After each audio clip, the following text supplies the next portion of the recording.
Welcome to Fun and Games Side Quests. Every episode is a different host sharing a video game they love and why they love it. Hey everyone, welcome to a very special 50th episode of Side Quests.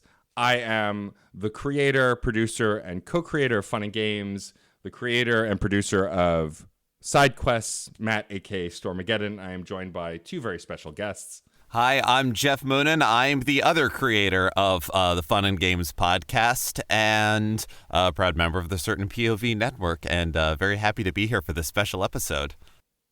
And I am Nathan Brandt, founder, editor, booking person, and general them about town for Some Good Shows, a podcast network where we do a bunch of weird podcasts. And that's me. I am so excited to have you both here.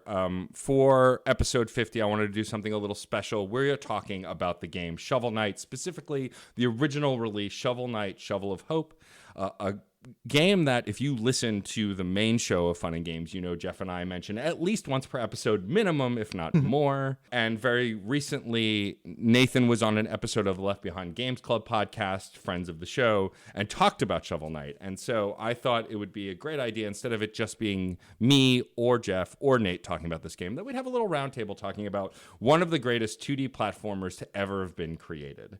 And I'm not using hyperbole here when I say that. I know there are a lot of others that I really like, but I think for me, Shovel Knight just coalesced between soundtrack, graphics, game design, story. It's just one of those complete packages that we don't see, especially in the sprite-based gaming space, because there's always some kind of like shtick with it. And there is a shtick to this too, but I feel like it's just coalesced better than a lot of those other games.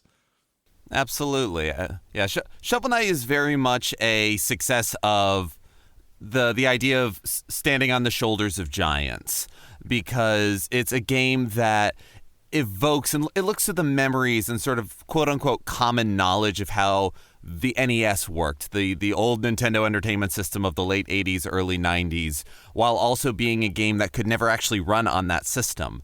But they looked to it as a design standpoint, a thing to start from in choosing color palettes, in their sprite design, even in the composition of the music was done using, that's probably the only part that could almost work on an NES, because it used a Famicom tracker to use NES style chiptunes, except it also didn't use those to make the sound effects. That's getting a little technical, but those are those little choices that I really enjoy and showcase the amount of love that went into the creation of this project. Yeah, like for me, it's sort of a best of all worlds in terms of NES side scrollers, right? You got DuckTales, you got Mario 3. There's a little bit of Mega Man in there as well. Castlevania with some of the weapons that you can swap out and use in different scenarios and stuff like that. And it is a combination of all those things, but it is also, it's not necessarily beholden to any of those things. Like it's not like a ripoff of any of those things. And it's not, you don't play it and you say, oh, this is good because it was good in a previous game. It's good because somebody appreciated that game and wanted to do, wanted to build on some of those experiences. And yeah, the color palette is like, it's close to the NES palette, right? Because like, yes. And even Shovel Knight is blue, and in my opinion, is probably blue because the NES could do a lot of blues really well. That's why Mega Man is blue. Yes. Yeah, no, it's sort of what you remember those games being. You know, when you go back to them, you're like, oh, this doesn't actually look as good as I thought when I was a kid. But Shovel Knight is sort of that, like, it looks as good as you remember. That ideal memory of what an NES platformer was. And what I really think is interesting about Shovel Knight is it's had this really weird life cycle, right? It's been around for multiple generations, and not a lot of indie games get to do that. You know, it's been on the release list is a little wild. So it's on Amazon Fire TV, which I didn't know, Microsoft Windows, Nintendo 3DS, Nintendo Switch, OS X, Linux, PlayStation 3, PlayStation 4, PlayStation Vita, Wii U, and the Xbox One. That's wild to me to have such a wide release. It's no wonder it's so popular. But I think also there's a malleability to it. You know, like we're talking about, it's designed to look like a Nintendo game, but better. And so it could have never run on that system. Its ubiquity is, I think, in part because of how it was designed. And I mean, we mentioned DuckTales before. I think the key thing that a lot of people latch onto with the gameplay of this game is the shovel hop. The fact that you can jump on enemies with your shovel pointed down to kill them, which is very reminiscent of Scrooge McDuck's cane in the original DuckTales. And there's something satisfying to that kind of bouncy tactility of, if that's a word, if not, I made it up, of that attack. And that kind of carries the weight of the game. But Nate, you made a good point. Like, I didn't even think about it being compared to Castlevania, but all of the sub-weapons, especially the ones that allow you to traverse in a certain way, are very much like Castlevania. Yeah. It's got this legacy that I didn't even occurred to me that even goes further than just the base NES. That anchor weapon is just straight up the throwing axe from Castlevania. Yeah, there's a lot of motion that goes on in the game, whether it's that very like sine wave motion of floating enemies, the way certain relics move. Those are all, you know, the window dressing may change and their effect might be a little different, but yeah, they're all very evocative of trajectories of motion, of bursts of speed that we have felt a dozen times, 100 times, 1,000 times in their originators and in all of the permutations that have come since, as well as the fact that all of the retro talk here, Shovel Knight also brings in a lot of what we've learned about game design and what we've moved past from NES. Yeah. A lot of NES games would be built on arcade ideals, having a certain number of lives, a certain number of continues, get a high score, and high scores will get you more lives.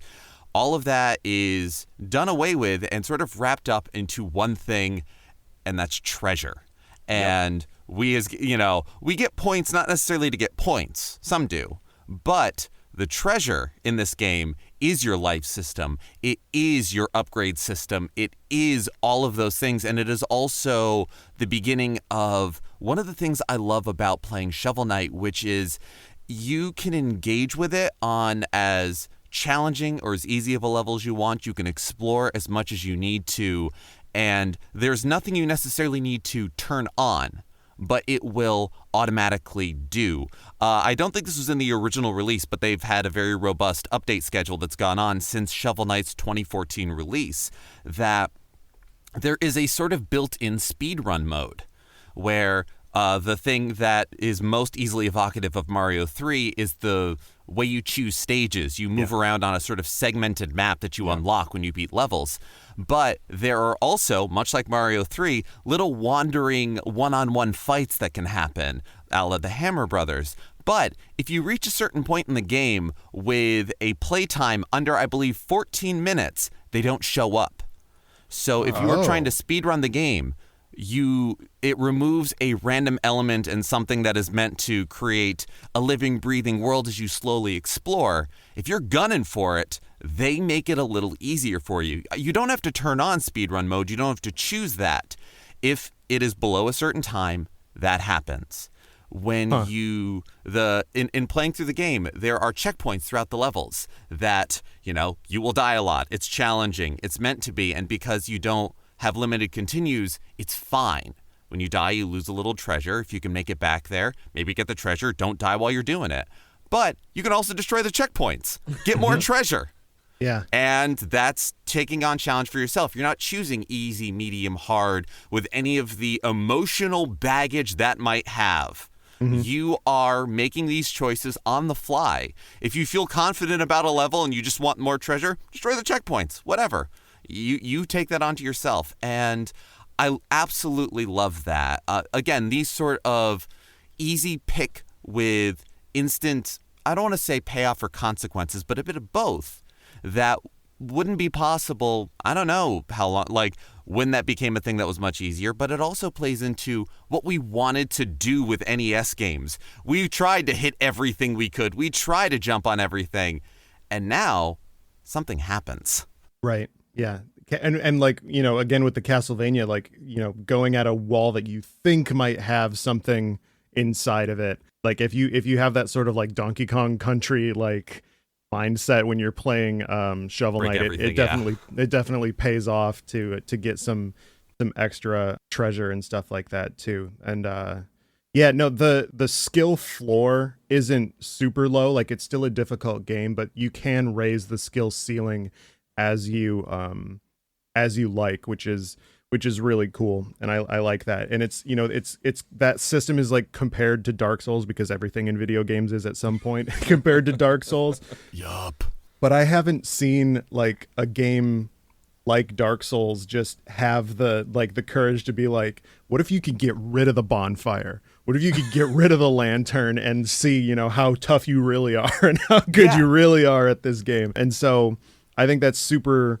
It's another example of like, they take inspiration from other games, but they also build on it in a way that is like necessarily a component of this game. Like, it's a very sort of like the best cartoons and video games and whatever. It's like its own succinct world.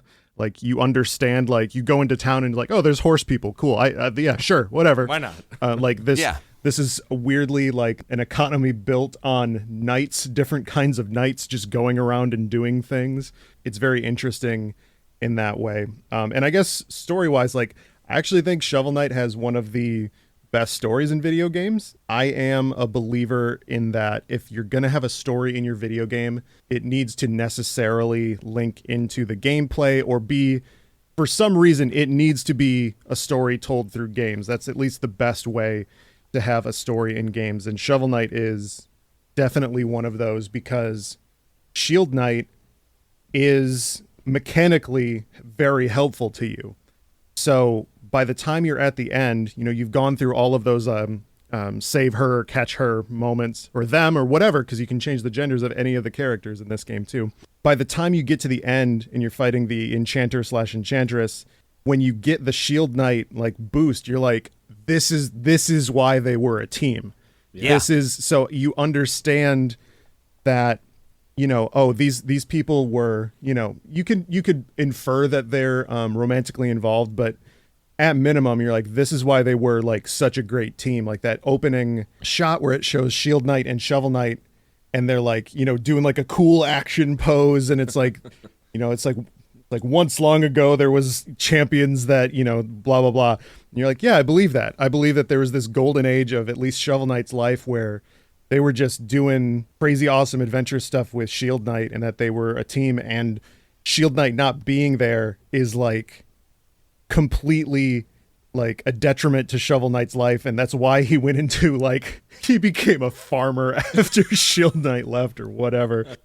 Yeah, and just stuff with Polar Knight too, like the fact that he uses a shovel too, and there's like a weird like kind of inferred backstory there that you can kind of build in your head what that might be. I love that kind of stuff in games where it's just a very simple thing, and the stuff with the Black Knight too. Yeah. Where you can just, in your head, sort of intrinsically, you understand what the story might be there, and they don't have to spell it out. They don't have to give you miles of text or whatever to tell you exactly what you already know by looking at it. So I think that's really cool. Yeah, the designs of the characters are extremely strong. There is dialogue within the game, but it doesn't take much between animations, design, and the words used. You know a lot about these, about the Order of No Quarter, the 8 knights you fight throughout this game, just through design. Shovel Knight is a little more of a blank slate, but Shovel Knight's design is also extremely simple, chosen, and fantastic. It's why Shovel Knight has made for a lot of excellent crossovers in other games. Whether as a playable character, an appearance, you don't have to perfectly ape all of the bits and pieces. It's armor. You just need a horned Boba Fett T-visor helmet and maybe the shovel. Which the T and the chest plate of Shovel Knight make a shovel. Yes, they which do. Is like, oh my God, I never noticed that. They do. Yeah. I didn't notice that until I saw a tweet from one of the developers, and I was like, oh my God. all the little choices. And so Shovel Knight's helmet can show up as part of some dungeon merchant's wares, and they don't have to make a big deal out of it, and it's already there. And no, I think there's something fantastic in all of the different designs of the characters. You learn so much about them as part of the gameplay, as part of exploring the world without having to go through walls of text. It's a good conveyance. that said, the text in the game is really great too. The writing in this game, and even though we're not covering the other campaigns also just fill out this world just based on the writing, because it's all text. There's no VO, and it's just so masterfully done. And what I love about the world of Shovel Knight is that there are moments where they take everything seriously. Like Shovel Knight's devotion to Shield Knight is 100% played serious. There's no gag to it. But then the interactions with the Order of No Quarter, interactions with the townspeople, there's tons of humor there. The Bard, or Bard Knight, I guess. Like, right. Because everyone's a knight in this world. Like, all of that stuff is not only designed but written so well. And there's something to how this world feels so real because of that. Because, a lot of folks like to look at older games and be like, well, there's no voice acting, there's no FMVs or cutscenes, like it's not the same. And I'm inclined to disagree. I mean, one of my favorite games of all time, Chrono Trigger, which I mentioned everywhere, has no VO, and it doesn't need it, because once you've played that game enough, because of the writing, you hear the voices, you create your own voices. And Shovel Knight absolutely did that for me. Like, I picture for Polar Knight this husky, like kind of Vin Diesel-y deep voice when they're talking, whereas Mole Knight might be like a little more like wild, because he, they can dig underground and they're kind of erratic. Like, it's just, I love being able to picture that, and the writing absolutely takes you there. You don't need the voice acting or anything else to get it there, because it's so masterfully crafted to begin with. Yeah, and the music also, like it's either Requiem for Shield Knight or Shield Knight's Requiem, whatever. In those dream sequences, when you're increasingly over time, and this is tying in with the story stuff that I said earlier, like as you're playing the game, there are more and more enemies that show up in that space, and more like treasure to distract you and stuff like that. And it weirdly, like you said, like Shovel Knight is pretty much a blank slate, but it gives you that little window into like what's going on with them. And the music in general, Jake Kaufman and Maname Matsumi's music in this game it's so good. It's in that tier of like sort of like Undertale, where it's like, well, I'm just going to put this soundtrack on while I do stuff, and like I'm going to think about the game as I listen to this. And when Shield Knight's Requiem comes up, I'm going to get a little bit misty-eyed because it's so good on its own. Yeah, it's very telling that one of the few collectibles within the game that have really nothing to do with augmenting your play experience, whether that's armor upgrades or relics or anything like that, is the soundtrack. You collect music pages by going off the beaten path and exploring the levels. You bring them to the digital avatar of Jake Kaufman as the Bard, and then you can just listen to it. Then you can just play it. You do get a monetary reward, so there is a little bit, but it's very telling that it's one of those other things where it's just like, live in this experience, be a part of this world that has so many of these loving details. Well, yeah, and the soundtrack, I mean, I have a favorite song. I mean, it's hard to pick a favorite song, right? They're all really good, and they're really all set really strongly to the game. And something I've said about other movies that I love and other games that I love, if you can picture the game or the movie when you're listening to the soundtrack, you know it's made well. And like for me, Strike the Earth, the stage theme for the first stage, there's something to that energy and that power that really just gets me going. And actually, DJ Cutman did a remix of a Mega Ran song using that theme and like remixing it a bit, but using Jake Kaufman's original composition. And like, I love that. I love that kind of adaptability for the music. But what I didn't realize also until recently re-listening, because I haven't replayed through the base game in a while, is that not only does each stage have a theme, but each boss fight with each knight has a separate theme that's connected to the theme of the stage. Like they have similar themes of music, not the theme music. To be specific, right? Yeah, like they bleed together in a way, but they're still their own pieces. And like, there's so much music in this game. There's music that you can miss by not doing certain mini games. Like, it's just astonishing to me, all of the stuff that was created for this, and then additional things added for the additional campaigns that we'll cover probably on a later episode of SideQuest. Like, it's just mind-boggling how much work went into this music. And like Geoff said early on, it sounds like something out of the Super Nintendo era, but it absolutely could not run on any of those systems due to the complexity of it. But it all, like, there's not a song on the soundtrack that I can think of that doesn't just bring me back to want to play the game, like, every time I hear it. And it's very comparable to Undertale, which you mentioned earlier, Nate. Like, that's another game that, like, when I hear Megalovania for the first, like, anywhere at any time, I'm like, oh, I gotta go back and play this game. And I think Shovel Knight absolutely does that. Whenever I hear the music anywhere, I'm like, oh, I haven't played in a while, I should go back and play this game. And it's very funny that we've talked so much about all of the sort of digital verisimilitude of this game with very little note to just, yeah, it's a great game to play. Yeah, the video game is good. The video game is good. It's got tight platforming. It's challenging in a way that you want to keep trying it because of all of those like dynamic difficulty choices. It feels like there are very few cheap shots in the game, and very rarely, I don't think ever did I run into a thing where it's like I blamed the controller or anything else. Like, you screw up, you die. Well, that's on me. The patterns are learnable, if sometimes complex. The challenges and stage hazards are all assailable and doable, and it is Shovel Knight moves at the right kind of speed that just feels good in your hands. As we mentioned before, the downward thrust, the Zelda 2 DuckTales shovel bounce. It's got the right kind of like bounciness to it. It's all of those little choices that we weren't talking much about them because it's almost like we take them for granted because it feels so good to control and play that you don't even notice, that you are able to notice everything else around you because you're not cursing the gameplay in the way you might an older NES title that is just trying to squeeze out, it's a fake difficulty that's trying to get as much playtime out of you by giving you a 20-minute game that is impossible to beat.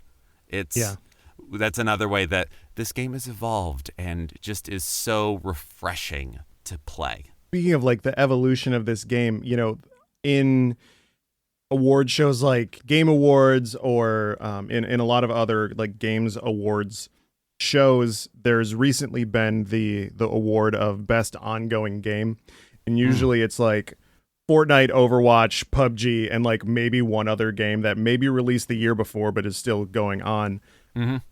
And I think up until like last year, you could have put Shovel Knight, and probably should have put Shovel Knight in there because, I bought Shovel Knight for the Wii U the day it came out, and so I have all the DLC on my Wii U.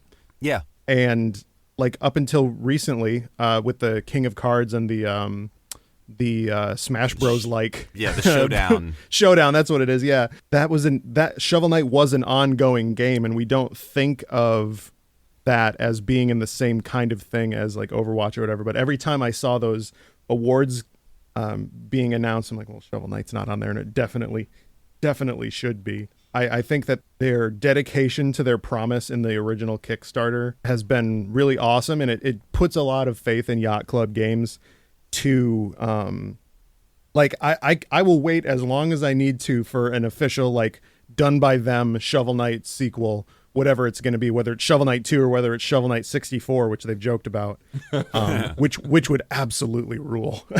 Kill. I love it. Yeah, like that. I have faith that whatever they're going to do, they're going to put their back into it, and it's going to be as good, if not better, because they've learned from all of this stuff. There was criticism with, I believe, with the first, the Plague Knight campaign. Plague of Shadows. Nights, there was some complaints about like the traversal and that it wasn't quite as good. And then they did Spectre of Torment, and they're like the mechanic of moving around in that is awesome. And then in the King Knight one as well, King of Cards, like the traversal in that is like very Wario-esque, which is weird. Well, it's the whole treasure collection coming home to roost. Yeah, absolutely. Yeah, and like if you don't like the card battle part of it, you only have to do a couple of those mandatory. But another thing that they've drawn from another game, which is like basically the triple triad game from Final Fantasy 8 and 9. There were card games that were exactly like the King of Cards thing. I know we're pretty much talking about Shovel of Hope, but in general, they keep taking things from other games and being like, well, what would it be like if we did this? And they work it in a way that makes sense, and it fits. The card mechanic, in my opinion, fits just as much as the downward shovel thrust. Yeah, they incorporate and innovate. Yeah. Like, I know that we're just covering Shovel of Hope as well, but I would be remiss if I didn't put in a few words, because I've played through all the campaigns, and like they're all different. They're all different games, and I think that's why we're covering Shovel of Hope, because Shovel of Hope is the Shovel Knight core game, but all of it feels core to the entire experience. And maybe at some point in a later episode we'll cover the Battle Chest, which is the full release with DLC that you can buy that comes with everything. But each character, like Plague of Shadows, Spectre of Torment, and King of Cards could have easily been thrown away palette swap campaigns where you just play as a different knight on the same stages with no story changes. Maybe one mechanical difference. Yeah. Right. Yeah. And people probably still would have played it, but they didn't do that. They redesigned the main character that you're playing as and created new narratives, prequel stories for Plague of Shadows and Spectre of Torment, and then for Spectre of Torment and King of Cards, and then Plague of Shadows is like an alternate timeline. Yeah. And like all of them are, again, like everything else in this game, perfectly handcrafted to deliver a different experience. And I think that that's what's really striking to me about Yacht Club Games, and why I will probably buy anything they ever release forever, is because there seems to be a level of care with this game that I absolutely expect from both Shovel Knight Dig and Shovel Knight Pocket Dungeon, which are two other games with different mechanics that are being co-made with other studios. And I'm sure eventually we'll get a Shovel Knight 2 to some degree, right? Like, I have to imagine that Yacht Club Games is already planning something. But yeah, they put out a survey a while ago about like, what would you want to see from another Shovel Knight game? And of course I put my vote for Shovel Knight 6. Sorry, continue. No, but like that's just the thing, is like they want to engage with the audience. They've created this like not a lot of Kickstarters, I feel like, create this kind of relationship from the beginning and then with their audience even after it's released. There are others. I feel like Bloodstained has done everything it can to try and do right by those Kickstarter backers, even though there have been problems. But I feel like Shovel Knight has really engaged, and Yacht Club Games has really engaged with their audience on a level that a lot of other developers haven't. And I'm just really excited to see whatever they do next, But until then, every time I replay this game, it's still fun. It's still fresh, in the same way that replaying old Nintendo games or old SNES games. Like, I've played Donkey Kong Country, I don't know, 15 times. Let's be generous. Right. And but every time I play it, I'm still excited to find that first hidden cave. I'm so excited to find Diddy that first time. Like, I still love that game. And that's another game where it's like David Wise, with Grant Kirkhope's assistance, was like, it's one of the best soundtracks in the Super Nintendo generation. So like, I think what really, for me, kind of wrapping up my thoughts on Shovel Knight, and we'll all go around, like, this game is the total package. The reason I love this game, and I never shut up about it, is it has everything to make a game good. And like, I've mentioned other favorite games like Chrono Trigger and Mass Effect on the main show, and those games are good too, but Mass Effect is not a perfect game, even though it's one of my favorite games. But I would argue that Shovel Knight is a perfect game. If you like a 2D side-scrolling action platformer, it's got the perfect music, the perfect gameplay, the perfect story, the perfect design. Like, I can't think of any flaws with this game. And, it's rare to get a game that you love so much that you can't, like, you don't have to make excuses for. Like, I still love the first Devil May Cry, but that is a badly made game. Like, it's fun to play, but like, compared to Devil May Cry 5, is clearly the superior game. It takes what they were trying to do then and actually executing it. Whereas Shovel Knight, I don't know that they, in a sequel, could do better. They would just have to do more of the same or go into a different genre completely. Like, imagine a Shovel Knight turn-based battle, like, strategy game or JRPG. Like, that was one of the things that was in the survey too. Is like, would you want us to do an RPG? And I'm like, yeah. Also, yes, yes. Please give me that. Give me Shovel Knight timed hits. I want it. yeah. Oh my god! Paper Shovel Knight. Yeah. But it's just one of those games that I think for me, like, it didn't register as a favorite game until I realized how much I talked about it, because it's very easy to choose games from your past, both recent and distant past, to be your favorites, right? We all go there because it's what we latch memory onto. But I think as far as modern games go, modern finger quotes, because it doesn't represent what modern games look like to a degree. But a certain kind of modern game, yes. That's true. It's just become one of my favorite games because I just feel like it's flawless execution of the final product in a way that a lot of other games don't get right. One of the reasons why I'm so passionate about it, I'm not necessarily going to go with perfect or whatever else. It is a fantastic example. It is an exemplary game. Where it shows up for me is how easy it is to recommend. There are a lot of games where it's like, do you like this genre of game? Do you like this type of game? What sort of thing? How do you like to interact with games? There are, of course, gamers who aren't for the side-scrolling platformer. But for a lot of people, that is part of your gaming history. That is part of your gaming DNA. Even if you haven't played one since 1991, it's still in there with you. You know, you still know Looney Tunes even if you haven't watched it since you were 5. And so, which is why all those evocative things work. And I mean, Matt, you first played this because I recommended it to you and lent you my 3DS copy. And that's another way that it quietly snuck up on me as I love this game. It is the top of my list. Like, it's not, I have to decide when not to recommend it versus when to recommend it because of what a great example of what it is. It is a fantastic modern-ish side-scrolling platformer. It is, and because of, to get really punny here, however deep you want to dig into it, that's the experience you get out of it, and that's rare.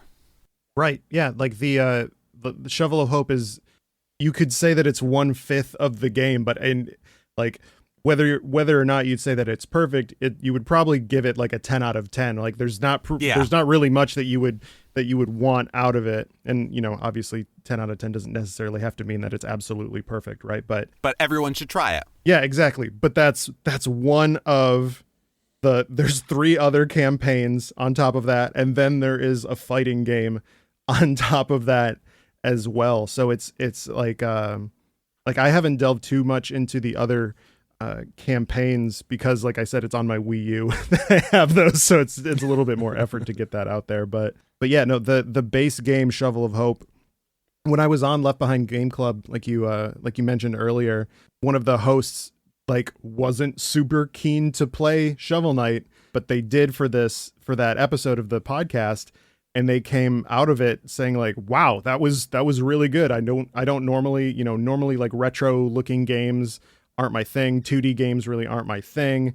But this one really, and as we age and gamers become younger and younger to us, this is a game that you can recommend to them and say like, this is the kind of stuff that we were playing, but this is the best version of that, from back in the day. This is going back to Mega Man 2, probably not super fun for your first time in 2020, right? Like, whereas like I would jump in and be like, all right, Woodman, let's go, right? But yeah, somebody else may not want to play that. But Shovel Knight, Shovel of Hope, you can say like, play this. This is a retro game, and it's going to be good. And I think maybe other than the first Inti Creates Bloodstained game, Circle of the Moon, like those, that one and this are like, those are the like quote unquote retro games that I would show people to get that kind of like perfect flavor of what it is without any reservations, like you were saying, right? I don't have to say, well, there's a password system, and well, there isn't any checkpoints in there, or well, it's way too hard because it was back in the day and we were transitioning from arcade, so lives were something you had to deal with. No, it's just a good game that you can recommend, like no holds barred. You can just say like, yeah, no, this is a I would call it a perfect game. I would call it a perfect game because there's nothing for me that I would say I want more from it.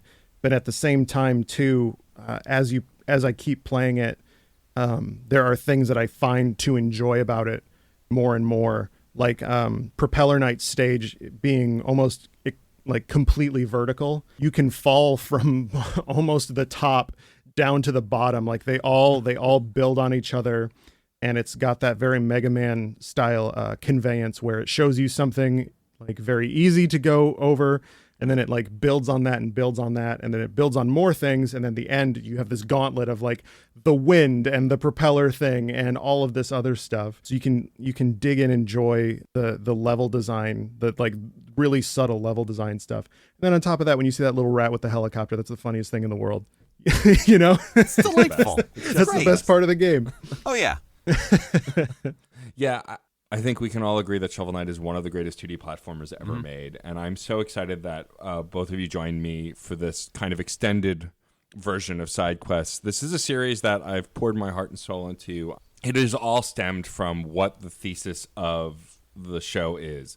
People talking about games that they love and why they love them. There's no caveats. There's no, well, it's not a good game, but, I've had people talk about games that were panned, talk about games that publicly have a terrible, whatever look or whatever. It's just, I want people, there's so much irrational hate for games that haven't even come out yet. Like, the newest Paper Mario that people crapped on before it was even playable.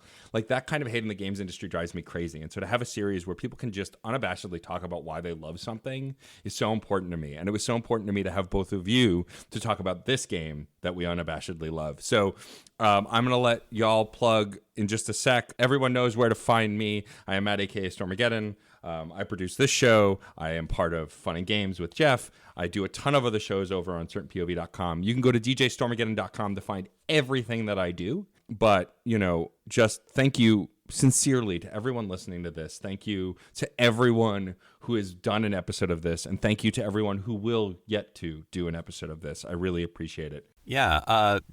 I would like to continue Matt's sincere thanks for joining us on this journey. Yeah, I handle the production on our on the Fun and Games side of things, our every other Friday show, and the Side Quest has been such a wonderful evolution on that, and it's been so great seeing the love that everybody has for games and for gaming, and it is very much what we are about.